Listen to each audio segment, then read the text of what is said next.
कोई भी चीज़ सिर्फ इसलिए सही नहीं हो सकती क्योंकि वो बरसों से चली आ रही है।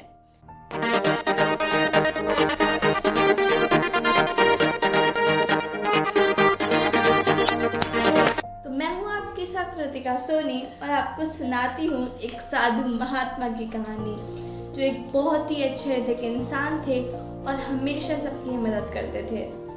एक दिन वो तपस्या करने के बाद जब अपनी कुटिया में लौट रहे थे तो उन्हें एक जख्मी बिल्ली का बच्चा मिलता है, जो कि बहुत ही ज़्यादा घायल था, जख्मी था।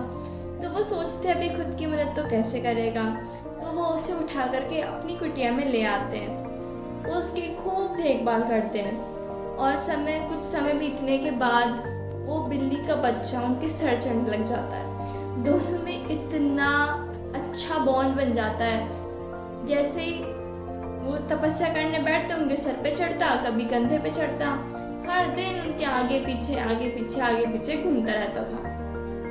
अब उनको इससे दिक्कतें आने लगी। वो जैसे तपस्या करने बैठते तो वो बार बार उनकी कभी इधर चढ़ता, कभी सर पे चढ़ता। अब उस समय तपस्या तो करूं कैसे? तो उन्होंने अपने शिष्य से बोला कि जब भी मैं तपस्या करूं तो इसे सामने वाले पेड़ में बांध दिया करो। तो शिष्य ने ठीक है, उसे गुरु जी ने बोला तो हाँ करना पड़ेगा। गुरु जी ने बोला तो उन्होंने वो कर दिया उनके शिष्य ने। अभी सिलसिला चलता रहा। एक समय आया जब साधु महात्मा इस दुनिया में नहीं रहे। उसके बाद उनके सबसे प्रिय शिष्य थे, उनको उनका उत्तराधिकारी बना दिया गया। अब उनकी जगह वो करते थे। अब पहले दिन वो जब करने बैठे तपस्या, तब उन्होंने सोचा यार कुछ तो मिसिंग है, कुछ तो यार है। तो उन्होंने सोचा अरे हाँ, हमने तो बिल्ली का बच्चा बांधा ही नहीं। फिर उन्होंने बिल्ली का बच्चा वहाँ पे बंधवाया।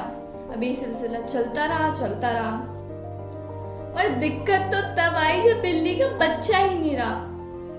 अब भाई उनको तो मीटिंग करनी पड़ी, ये तो बहुत बड़ी समस्या है गाँव वालों के लिए। तो उन्होंने एक मीटिंग करी। अब मीटिंग में उन्होंने सोचा कि ऐसा करते हैं, नया बिल्ली का बच्चा ही ले आते हैं, सारा काम ही खत्म। तो उन्होंने कहा ठीक है भाई।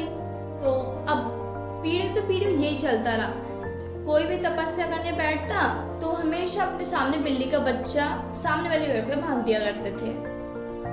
कई बार बहुत सी ऐसी परंपराएं, प्रथाएं हमारे आसपास भी चल रही है, जिन्हें हम बस आँख बंद करके फॉलो कर रहे हैं। और कोई हमसे पूछता है क्यों कर रहे हो, तो हमारा जवाब यही होता है नहीं, ये तो हमारे परिवार की परंपरा है, ये तो हमारे बड़े बुजुर्ग करते थे इसलिए हम करते हैं। लेकिन हम लोग उसे लॉजिक से रिलेट करने की कोशिश ही नहीं करते। जब बड़े बुजुर्गों ने इन परंपराओं को अपनाया होगा तो उसका कोई लॉजिक रहा होगा, और आज हम उसे लॉजिक से रिलेट करने की कोशिश ही नहीं करते। कई स्वार्थी लोग इन परंपराओं के नाम पर अपना उल्लू सीधा करने की कोशिश करते हैं। तो मेरा तो आपसे यही कहना है कि ऐसी कोई भी परंपरा, ऐसी कोई भी प्रथा पे मत विश्वास करिए जो बेबुनियाद हो या जिससे किसी को हर्ट हो रहा हो। मैं ये नहीं कह रही कि हमें बड़ों का सम्मान नहीं करना चाहिए। बड़ों का सम्मान करना, बुजुर्गों का सम्मान करना बहुत अच्छी बात है, लेकिन ऐसी परंपरा और ऐसी प्रथाओं को हमें कभी भी अपनाना नहीं चाहिए।